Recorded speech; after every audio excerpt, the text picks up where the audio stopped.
Hello বন্ধুরা, কেমন আছেন সবাই? দেখতেই পাচ্ছেন আজকে নিফটি, ব্যাঙ্ক নিফটি, সেন্সেক্স এবং ফিন নিফটি চারটি ইন্ডেক্সই প্রায় 1%-এর কাছাকাছি নেগেটিভ সাইড মোমেন্টাম করে। এবং আজকে ছিল সেন্সেক্সের এক্সপায়ারি, এবং আমি লাস্ট নাইট আপনাদেরকে বলেছিলাম যে আমি সেন্সেক্সের 1 লট কল অপশানকে সেল করে হোল্ড করে রেখেছি।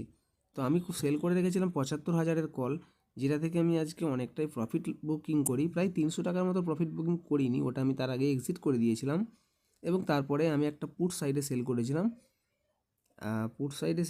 আমি 74,600 পুট, এবং মার্কেট ওখান থেকে রিভার্স করে এবং আমি 600 পুটটা থেকে অনেক প্রফিট করি এবং আমি এক্সিট করে নিই, প্রফিটটা বুকিং করে নিই।